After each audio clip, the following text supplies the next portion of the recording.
Ciao amici di YouTube, sono Vincenzo, bentornati anche questo sabato sul mio canale e nel mio piccolo laboratorio. Come vi avevo anticipato nel video del cassetto portafrise, che se vi foste persi vi lascio qui in alto, nel caso in cui avessi riscontrato un deposito eccessivo di truciolo nella parte superiore del cassetto, avrei costruito un coperchio protettivo per tutte le frise e come vedete nel video che vi lascio in sovraimpressione è proprio il caso di costruirlo.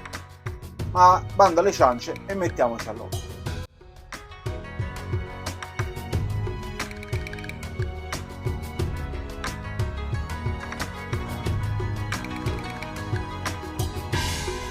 Inizio a misurare le quote delle frise presenti sul cassetto.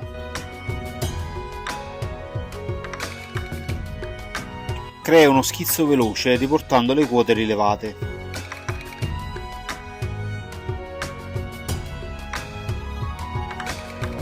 E procedo col taglio del foglio di plexiglass. Con 2 listelli di legno e 2 cerniere mi costruisco un attrezzo che mi consentirà di piegare il plexiglass a 90 gradi.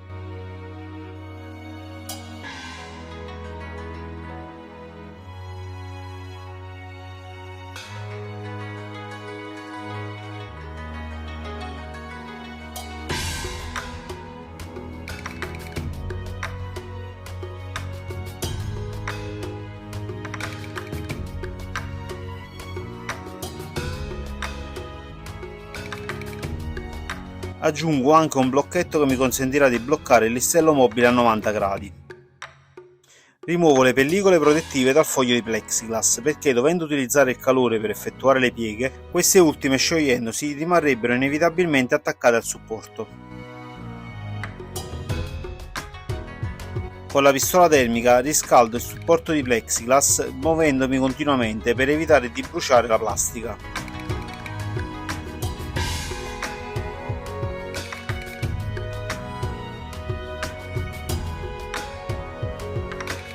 Una volta ammorbidito il materiale mi aiuto con una tavoletta per creare un angolo preciso di 90 gradi.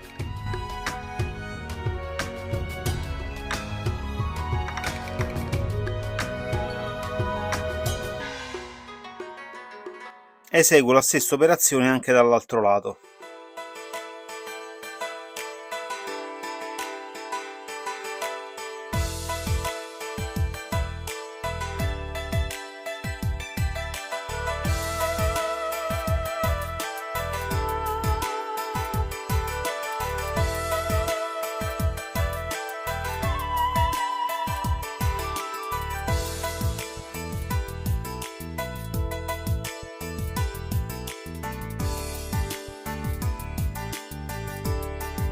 Verifico di aver rispettato le quote durante la piegatura e rifilo il coperchio per portarlo alla lunghezza del cassetto.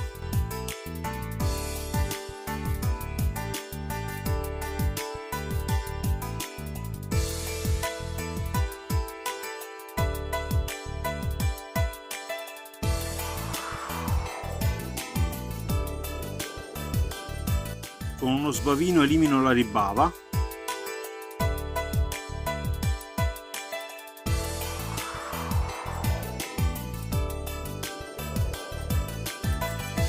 E creo dei tappi frontali e posteriori da un listello di legno.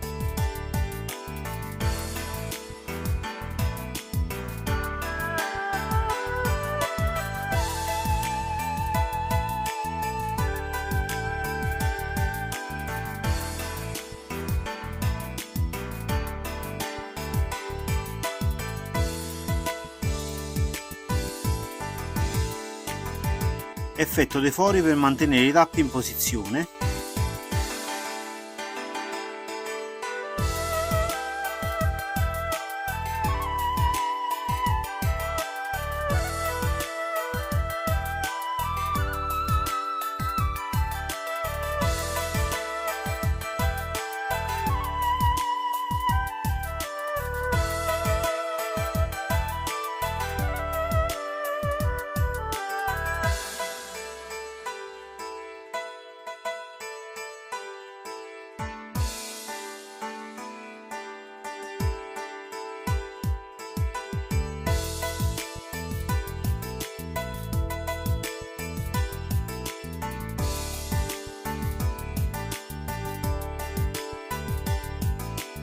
e con una fresa a scalini effettuo un foro da 20 mm per poter rimuovere il tappo dal cassetto.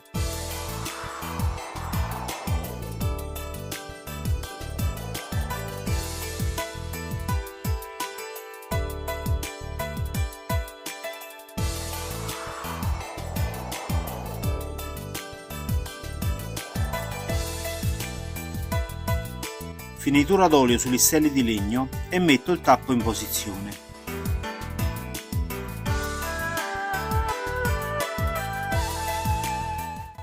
Eccoci amici, anche questo sabato il progetto è concluso. Spero che vi sia piaciuta questa realizzazione. Vi ho mostrato un semplice metodo per poter piegare il plexiglass senza spaccarlo. Se non siete iscritti al canale, iscrivetevi per poter vedere altre realizzazioni come queste. Come di consueto vi lascerò in descrizione i link dei materiali e degli utensili che mi avete visto utilizzare in questo progetto. Ci vediamo sabato prossimo. Ciao!